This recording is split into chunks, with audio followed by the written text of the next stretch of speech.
السلام علیکم ورحمۃ اللہ وبرکاتہ۔ ادرس اکیڈمی کے یوٹیوب چینل پہ آپ سبھی کا استقبال ہے۔ یہ ردۃ ولا ابا بکر اللہ علی میاں صاحب کی تحریر کا سلسلہ ہے اور یہ اسی سلسلے کی اگلی ویڈیو ہے۔ اس میں ہم دیکھیے یہاں تک لاسٹ ٹائم ہو گیا تھا، یہاں تک فی عقبہ لعلہم یرجعون، اور اس کے آگے ہم دیکھتے ہیں اندفاع الشعوب الاسلامیۃ الی احیاء هذه العصبیات، شعوب اسلامیہ یا اسلامی قوموں کا، اقوام کا ان عصبیتوں کے احیاء کی جانب دوبارہ متوجہ ہونا۔ اندفاع کا مطلب ہوتا ہے صرف متوجہ ہونا، آمادہ ہو جانا، اور احیاء کا مطلب زندہ کرنا۔ تو اس طرح سے اس کا ترجمہ ہو سکتا ہے کہ ان عصبیتوں کے زندہ کرنے کی طرف اسلامی اقوام کا آمادہ ہو جانا، کچھ اس طرح۔ ولكن العالم الاسلامی اصبح بعد ما غزته اوروبا سیاسیا وثقافیا يخضع لهذه العصبیات الدمویة والجنسیة والوطنیة ويؤمن بها كقضية علمية وحقيقية مقررة وواقع لا مفر منه۔ لیکن عالم اسلام یورپ کے اس پر حملہ آور ہونے کے بعد، یا یورپ کے اس کو فتح کر لینے کے بعد، یعنی یہ ترجمہ ہو رہا ہے بعد ما غزته اوروبا، بعد ان غزته اوروبا، یا بعد غزوتی اوروبا ایاہو، کچھ اس طرح آپ سمجھ پا رہے ہیں۔ بعد ما غزته اوروبا یعنی یہ ما یہاں پر مصدریہ ہوتا ہے، ما مصدریہ، بعد ما غزته، بعد ما ایک ساتھ بھی ملا کے آپ کہہ سکتے ہیں، لیکن یہ کہیں نہ کہیں مصدر کا مفہوم ہو جاتا ہے پورے اس جملے میں۔ تو یورپ کے اس کو یعنی عالم اسلام کو فتح کر لینے کے بعد، تو آپ سمجھ سکتے ہیں کہ کیا کہنا چاہتے ہیں۔ یعنی یورپ نے جب عالم اسلام کو فتح کر لیا، اپنے نظریات، اپنے خیالات تھوپ دیے، اور یہ جو فتح کرنا تھا یا یہ غزوہ تھا، یہ غزوہ یا فتح کرنا یہ سیاسی بھی تھا اور ثقافی بھی تھا۔ یعنی سیاسی اعتبار سے تو کیا ہی، حکومتیں تو اپنی طرح کی، اپنے مطلب کی تھیں ہی، لیکن وہ جو کلچر تھا وہ بھی تھوپ دیا گیا عالم اسلام پر، یعنی مغربی کلچر۔ تو بعد ما غزته اوروبا سیاسیاً و ثقافیاً، یعنی یورپ کے اس کو فتح کر لینے کے بعد سیاسی اور ثقافتی طور پر یخضع لهذه العصبیت الدمویت والجنسیت والوطنیہ، تو عالم اسلام یعنی ایسا ہونے کے بعد جھک گیا یا رجوع کر گیا ان خونی، نسلی اور وطنی یا قومی عصبیتوں کی طرف، یعنی جھک گیا ان کے سامنے، ان کو ماننے لگ گیا ان عصبیتوں کو۔ وَيُؤْمِنُ بِهَا، اور ان پر ایمان لانے لگا، كَقَضِيَّةٍ عِلْمِيَّةٍ، کوئی علمی مسئلے کی طرح، آپ اس کو سائنٹیفک میٹر بھی کہہ سکتے ہیں، تو کسی سائنٹیفک قضیے کی طرح، یعنی بالکل جیسے کہ کوئی مسلم بات ہے، طے شدہ کوئی بات ہوتی ہے، اس کو مانا جاتا ہے۔ اس طرح سے ان خونی رشتوں کو یا وطنی اور نسلی رشتوں کو سمجھا جانے لگا، یعنی وہ اہمیت دی جانے لگی۔ وہ حقیقیہ، اور ایک علمی یا سائنٹیفک یا حقیقی قضیے کی طرح، یا جو امر واقع ہوتا ہے اس کو جس طرح مان لیتے ہیں، ایسا ہی ان سب چیزوں کو مانا جانے لگا۔ مقررہ و حقیقیت، مقررہ طے شدہ، و واقع لا مفر منہ، اور ایک ایسے امر واقع کی طرح جس سے کوئی فرار نہیں ہے، یعنی جس کو ماننا ہی ماننا۔ اس طرح ان چیزوں کو، عصبیتوں کو مانا جانے لگا کہ ان کو تو ماننا ہی ہوگا، نسل کو، قوم کو، وطن کو۔ وَأَصْبَحَتْ شُعُوبُهُ تَنْدَفِعُ اندفاعًا غریباً، اور اسلام کی، عالم اسلام کی اقوام مائل ہونے لگیں ایک عجیب طرح کے میلان کے ساتھ، یا ایک عجیب رجحان کے ساتھ، الی احیاء هذه العصبیات، ان عصبیتوں کے زندہ کرنے کی طرف، التی اماتها الاسلام، جن کو اسلام نے مار دیا تھا یا مردہ کر دیا تھا یا بے جان کر دیا تھا۔ والتغنی بها، اور ان کو گنگنانے لگیں یا ان کو گانے لگیں۔ واحیاء شعائرها، اور اس کے شاعر کے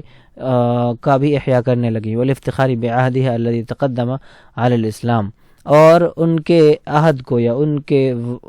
ان کے زمانوں پہ بھی فخر کرنے لگیں، یعنی جو قومی عصبیتیں ہیں۔ اب وہ مثال کے طور پہ آپ دیکھیے، کوئی ایرانی ہے تو وہ یا کوئی کچھ بھی ہے، تو وہ اپنے اس عہد پہ یا اس زمانے پہ وہ فخر کرنے لگ گیا جو اسلام سے پہلے کا زمانہ ہے۔ الذی تقدم الاسلام، جو کہ اسلام سے پہلے کا زمانہ، وہ الذی یلح الاسلام فی تسمیتہ بالجاہلیہ، اور اسلام جس کو جاہلیت کہنے پر مصر ہے. یلح الح یلح الحاحن کا مطلب آپ سمجھتے ہیں مصر ہونا، اصرار کرنا. تو اسلام جس کو جاہلیت کہنے پہ مصر ہے، لیکن اب قوم اسلام میں آنے کے باوجود بھی ان پرانے دوروں پہ فخر کرنے لگی ہیں. ولیس فی معجمہ تعبیر احول و افضع منہا، اور اسلام کی ڈکشنری میں، معجم ڈکشنری کو کہتے ہیں، اسلام کی ڈکشنری میں اس سے زیادہ ہولناک اور اس سے زیادہ بری کوئی تعبیر نہیں ہو سکتی. یعنی لفظ جاہلیت سے زیادہ اور کیا لفظ ہو سکتا ہے جو ان زمانوں پہ بولا جائے. اور اسلام نے جو سب سے برا لفظ ہو سکتا تھا یا سب سے زیادہ اس کی شناعت اور فضاعت کو بیان کرنے کے لیے کوئی لفظ ہو سکتا تھا، اسلام نے وہ لفظ ان زمانوں کے لیے استعمال کیا. وَيَمُنُّ الْقُرْآنُ عَلَى الْمُسْلِمِينَ بِالْخُرُوجِ عَنْهَا، اور قرآن احسان جتاتا ہے مسلمانوں پر اس زمانے سے نکالنے کے لیے یا نکلنے کے لیے. وَيَحُثُّهُمْ عَلَى شُكْرِ هَذِهِ النِّعْمَةِ الَّتِي لَا نِعْمَةَ أَعْظَمَ مِنْهُ یا أَعْظَمُ مِنْهُ، اور اسلام ان کو آمادہ کرتا ہے اس نعمت کے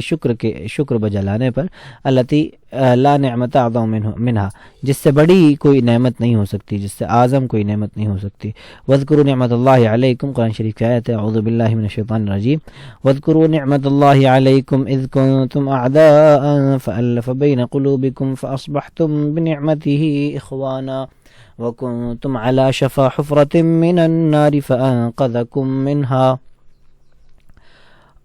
آپ اس آیت کا ترجمہ سبھی لوگ جانتے ہیں، ایک بار دیکھ لیں گے اور موٹے طور پہ آپ سمجھ پا رہے ہیں اس میں کیا ہے. بل اللہ یمن علیکم ان ہداکم للایمان ان کنتم صادقین هو الذی ینزل علی عبده آیات بینات لیخرجکم من الظلمات الی النور وان اللہ بکم لرؤوف رحیم.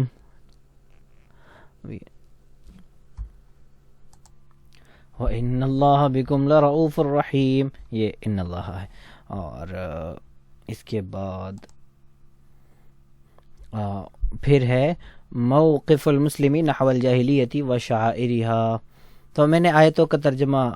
اسکپ کیا ہے کیونکہ آپ لوگ جانتے ہیں، سب کا پڑھا ہوا ہوگا، اور جو نہیں جانتے وہ دیکھ سکتے ہیں کہ اس کا کیا ترجمہ ہو سکتا ہے. تو اس کا جو پراپر ترجمہ ہو وہی رکھیے گا. موقف المسلمین نحو الجاہلیت و شعائرها، مسلمان کا موقف جاہلیت اور شاعر جاہلیت کے بارے میں. والطبیعی من المؤمن الا یذکر جاہلیتا تقادم عہدها او تقارب، میرے خیال سے تقارب اور قاربہ بھی ٹھیک ہے، الا بمقتن نا کبر مقتن عند اللہ، اوکے، الا بمقتن وکراہیت وامتعاظ وقشعرار. وهل يذكر السجين المعذب الذي أطلق سراحه أيام اعتقاله وتعذيبه وامتهانه إلا وعروته قشعريرة وثارت إلا وعرته قشعريرة وثارت الذكريات الأليمة القاتمة. اوکے، سو کہہ رہے ہیں کہ اور یہ بات ایک مومن کے بارے میں فطری ہے کہ وہ جب بھی جاہلیت کا تذکرہ کرے، جس کا زمانہ دور کا ہو، پرانا زمانہ ہو یا قریب کا زمانہ ہو، تو وہ اس کو ناپسندیدگی کے ساتھ، کراہیت کے ساتھ، امتیاز اور اقشعرار تو آپ لوگ جانتے ہیں، جیسے کہ بھوں چڑھ جانا یا پھر سکڑ جانا کھال کا کچھ اس طرح، تو ایسا پیشانی پہ بل پڑ جانا، اسی کے ساتھ اس کا تذکرہ کرے. میں ایک بار امتیاز کا مطلب اور بتا دیتا ہوں، اقشعرار کا بھی بتا دوں گا. یہ شاید آپ کو دکھ رہا ہے امتیاز کا مطلب. امتیاز عبر عن امتیازه عن غضبه وتبرمه كان امتناعي عن التوقيع سببا فی امتعاض العمید منی. تو امتیاز کہتے ہیں غصے کو، اور تبرم بھی، ابرما تو معاملے کو پختہ کرنے کو کہتے ہیں، لیکن آپ سمجھ لیجئے کہ بس یہ غصہ ہے امتعاض. اور ایک بار میں آپ کو اقشعرار اور بتلا دوں. اقشعرار ویسے تو کچھ ویسے ہی معنی ہے جو میں بول رہا ہوں.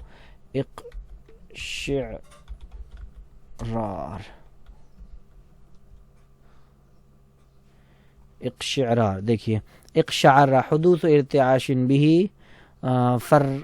فرقهم واذهبهم النور الظلام زل الريح السحاب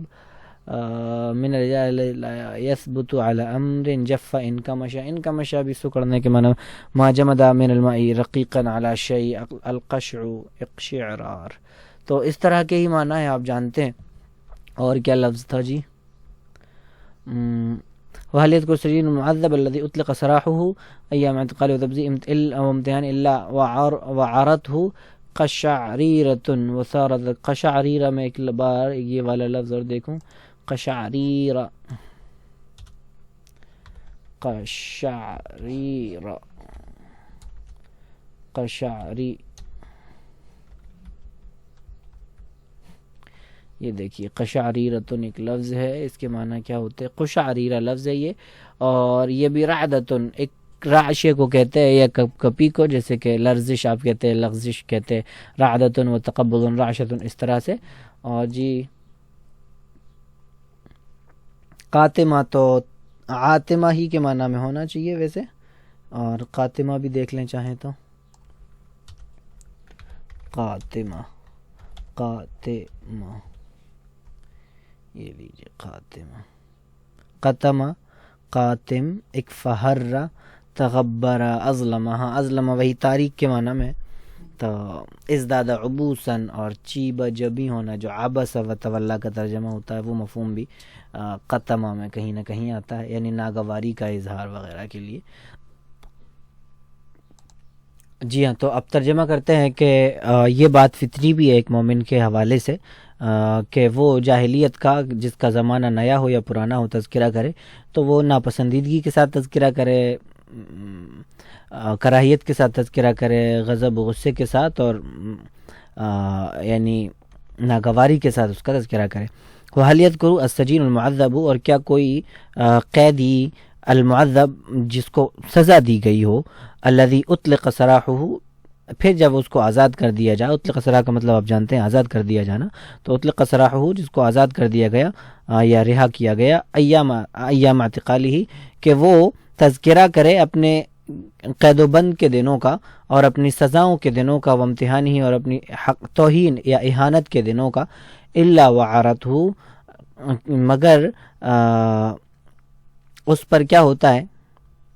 بلکہ وہ حل کیا کے بجائے نہیں کر لیجئے، یعنی وہ حل نافیہ ہوتا ہے نا اس طرح، تو نہیں تذکرہ کرتا یہ مگر اس پر ایک طرح کی کا راشا اس پر طاری ہو جاتا ہے، اور سارت ذکریات العلیمۃ القاتمہ، اور تاریک تکلیف دہ یادیں ابھرنے لگتی ہیں. تو سارت کا مطلب وہ کر لیجئے ترجمہ. وَهَلْ يَذْكُرُ الْبَرِيءُ مِنْ عِلَّةٍ شَدِيدَةٍ طَوِيلَةٍ أَشْرَفَ مِنْهَا عَلَى الْمَوْتِ أَيَّامَ سُقْمِهِ إِلَّا وَانْكَشَفَ بَالُهُ وَامْتَقَعَ لَوْنُهُ، اور نہیں تذکرہ کرتا، یا کیا تذکرہ کرتا ہے اگر سیٹ ہو پا رہا ہے، إِلَّا وَانْكَشَفَ تو آپ جانتے ہیں حال بن رہا ہے یہاں پر، تو نہیں تذکرہ کرتا کوئی سخت بیماری سے شفا یاب شخص. البریء کا مطلب شفا یاب شخص، بریء یا بریء کا مطلب ہوتا ہے شفا یاب ہونا، جس طرح سے رہا وغیرہ ہونا کسی الزام سے، وہ بھی مطلب ہے بری کا، لیکن شفا یاب ہونا بھی اس کا ترجمہ ہوتا ہے. تو نہیں تذکرہ کرتا کسی سخت بیماری سے شفا یاب شخص، طویلۃ جو بیماری لمبی رہی ہے، جس کی وجہ سے وہ موت کے دہانے تک پہنچ گیا تھا، موت کے دہانے پر تھا. اشرف کا مطلب ہوتا ہے ایک طرح سے وہ وہاں تک پہنچ جانا، یعنی قریب الموت ہو جانا، اس طرح ایک طرح سے جب علی الموت کے ساتھ آ رہا ہے تو علی الموت ہی ایام سقمہ، کہ وہ نہیں تذکرہ کرتا، یذکرو کا مفعول بھی ہے ایام سقمہ، بیماری کے دنوں کا تذکرہ نہیں کرتا، الا وانکشف بالو، مگر اس کا دل کیا ہوتا ہے، بھر سا جاتا ہے. انکشف کا مطلب ہوتا ہے کھلنا، اور امتقع لونہ، اور اس کا رنگ پھیکا پڑ جاتا ہے، کچھ اس طرح. امتقع کا ہم ترجمہ دیکھ لیتے.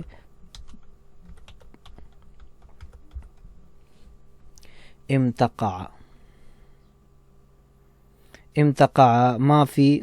ضرع امہ شربہ کلہ، امتقع الفضل ما فی ضرع، امتقع لونہ تغیر من حزن و فزع و مرض، تو امتقع وجہہ من آثار الحمى، تو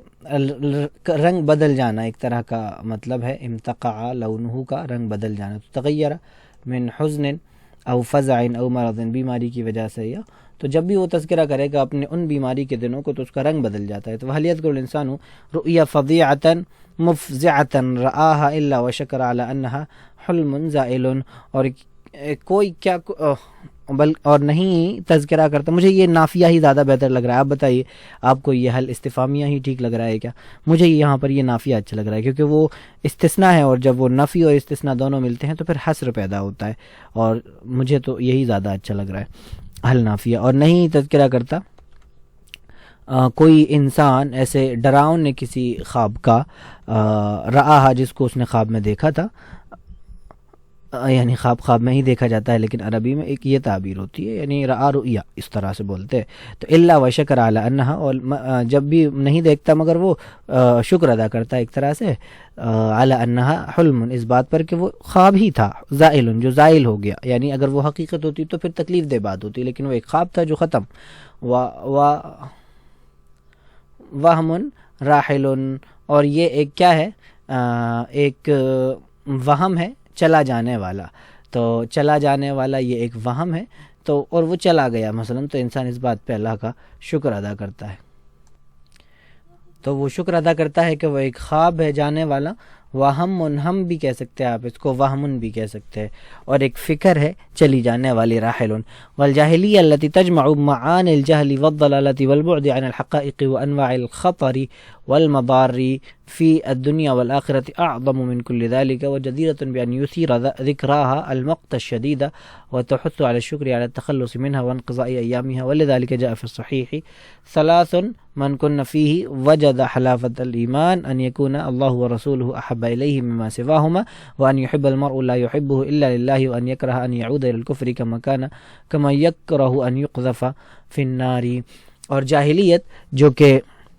جہل اور ضلالت یعنی گمراہی اور بود، تو جس میں یعنی جاہلیت جس میں ناخواندگی کے یا جہالت کے معنی ہے، جس میں ضلالت و گمراہی کے معنی ہے، جس میں حقائق سے دوری کے معنی ہے، اور جس میں بہت سی طرح کے خطرات ہیں، اور جس میں بہت سی طرح کے مضرات ہیں دنیا اور آخرت کے، وہ اعظم من کل ذالک، وہ ان سب چیزوں سے بڑی ہے. یعنی پیچھے جو بہت ساری چیزیں ذکر کی کہ اگر انسان ان سب چیزوں سے نکل کے ایک بار باہر آ جاتا ہے تو کبھی بھی خوشگواری سے تذکرہ نہیں کرتا. مثال کے طور پہ کوئی اگر قید و بند میں رہا، مثال کے طور پہ کوئی سخت بیماری سے جوجھتا رہا اور پھر نکل کے آ گیا، مثلا بیماری سے شفایاب ہو گیا، اور تو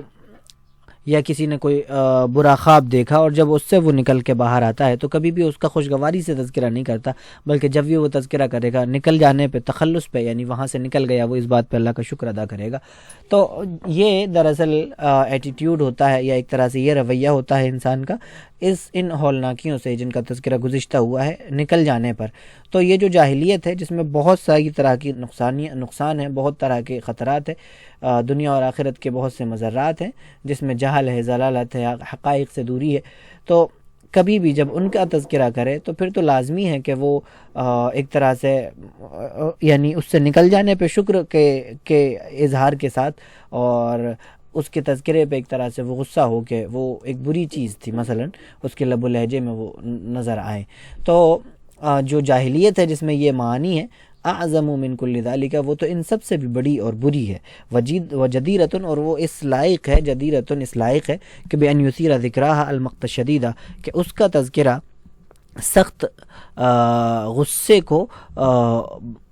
پہ آمادہ کرے، یعنی اس کے تذکرے پہ یا ان چیزوں پہ سخت غصہ آئے. وتحث علی الشکر علی التخلص منها، اور وہ آمادہ کرے اس سے نکل جانے پر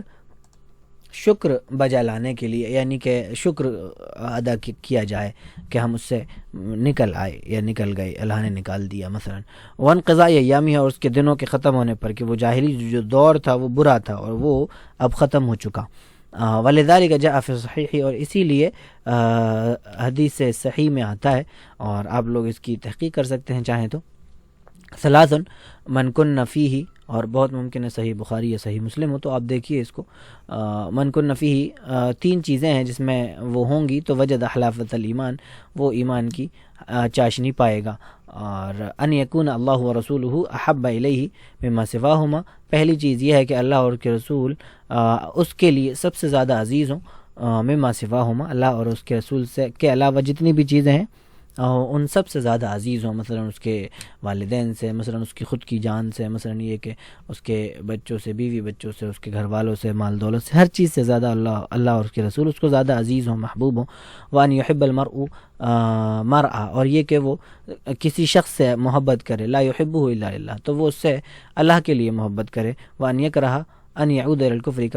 کما یکرہ ان یقذف فی النار، اور یہ کہ وہ اس بات کو ناپسند کرے کہ کفر میں دوبارہ لوٹ جائے، یا کفر میں واپس چلے جانے کو وہ ناپسند سمجھے، جیسا کہ آگ میں ڈالنے کو وہ ڈالے جانے کو وہ ناپسند کرتا ہے، جیسے کوئی نہیں چاہتا کہ آگ میں ڈالا جائے، تو ایسے ہی وہ اس سے نفرت کرے یا اس بات کو ناپسند سمجھے کہ اس کو دوزخ میں ڈالا جائے۔ مثلا وقدم اللہ شعائر، تو آپ سمجھ پا رہے ہیں، آپ کہیں تو میں اس کی وہ بھی بتاتا ہوں یہ حدیث کہاں سے لی ہوئی ہے، ایک منٹ۔ تو یہ یہاں پر آپ دیکھ رہے ہیں کہ یہ حدیث کی تخریج ہے، اور آپ اس کی تحقیق کر سکتے ہیں اپنے طور پہ بھی۔ اخرج البخاری من حدیث انس بن مالک رضی اللہ عنہ وارضاه ما ورد عن النبي صلی اللہ علیہ وسلم فيما يتعلق بحلاوة الإيمان عن النبي صلی اللہ علیہ وسلم قال من كن فيه وجد حلاوة الإيمان أن يكون الله ورسوله أحب إليه مما سواهما وأن يحب المرء لا يحب إلا لله وأن يكره أن يعود في الكفر كما يكره أن يقذف في النار۔ یہاں پر نیچے ہے وجاء في صحيح مسلم الحديث ذاته مع اختلاف طفیف فی بعض المفردات، تو بعض مفردات میں ہلکے سے اختلاف کے ساتھ یہی حدیث، سیم حدیث صحیح مسلم میں بھی آئی ہے، تو بخاری شریف میں بھی ہے یہ اور مسلم شریف میں بھی ہے۔ تو یوں ہے، یہ ایک طرح سے میں نے آپ کے سامنے اس حدیث کی تخریج بھی رکھ دی، اور آپ چاہیں تو اپنے طور پہ اس کی تحقیق کر سکتے ہیں۔ وقدم اللہ شعائر الجاہلیت وابطالها، تو یہ حدیث ہے جو اوپر ذکر کی گئی ہے، اس میں خاص طور سے آپ دیکھ رہے ہیں کہ انسان کفر میں لوٹ جانے کو اس طرح ناپسند کرے جس طرح وہ آگ میں ڈالے جانے کو ناپسند کرتا ہے، تو وہ جو پرانا زمانہ ہے اس کی طرف لوٹنے کو یا اس طرح کی چیزوں کی طرف لوٹنے کو اسلام کے آنے کے بعد یہ انسان کو ناپسند سمجھنا چاہیے۔ فقدم اللہ شعائر الجاہلیت وابطالها، اللہ تعالیٰ نے جاہلیت کے شعائر کو اور اس زمانے کے ہیرو کو یا ان کے بڑے ماننے والوں کو، وعظماء اور ان کے بڑوں کو کی مذمت کی ہے، فی غیر رفق، بغیر کسی نرمی کے، وتحفظ اور بغیر کسی خیال کے۔ فقال وجعلناہم ائمۃ یدعون الی النار، اللہ کہہ رہے ہیں کہ ہم نے ان کو ائمہ یعنی ایسے لیڈران بنا دیا، لیڈر بنا دیا یا ایسے قائدین بنا دیا، یدعون الی النار جو آگ کی طرف بلا رہے ہیں، ویوم القیامۃ لا ینصرون، واتبعناہم واتبعناهم في هذه الدنيا لعنة ويوم القيامة هم من المقبوحين، ويقول وما أمر فرعون برشيد يقدم قومه يوم القيامة فأوردهم النار وبئس الورد المورود وأتبعوا في هذه الدنيا لعنة ويوم القيامة بئس الرفد المرفود۔ ان آیات کا بھی آپ لوگ ترجمہ دیکھ لیجئے گا، اور تو اس کو یہیں تک رہنے دیتے ہیں، اور آپ لوگ دیکھ لیجئے گا ذرا اس کو، اور اس میں کافی اچھے مضامین تو بہت اچھے ہیں، اس میں کوئی شک نہیں ہے، معانی بھی بہت خوبصورت ہیں، اور ادبی نقطۂ نظر سے یہ کتنی اہم ہے یہ آپ لوگ سمجھ سکتے ہیں اس کو پڑھ کر۔ تو اس سے ہر طرح سے آپ استفادہ کر سکتے ہیں، ادبی اور معانی دونوں طرح سے۔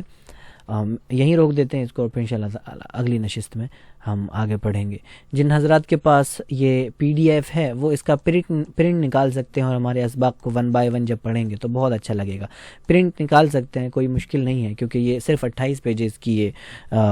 یہ کتابچہ ہے یا کہ یہ تحریر ہے۔ آپ سب کے پاس اس کا پرنٹ ہو تو بہت اچھا رہے گا۔ اگر آپ کے پاس پی ڈی ایف نہیں ہے تو آپ مجھ سے کہیے، میں اس کی پی ڈی ایف بھی آپ کو دے دوں گا، اور پھر آپ اس سے اچھے سے استفادہ کر پائیں گے۔ جب پرنٹ آپ کے ہاتھوں میں ہوگا اور پھر ویڈیوز دیکھیں گے تو آپ کو بہت اچھا لگے گا۔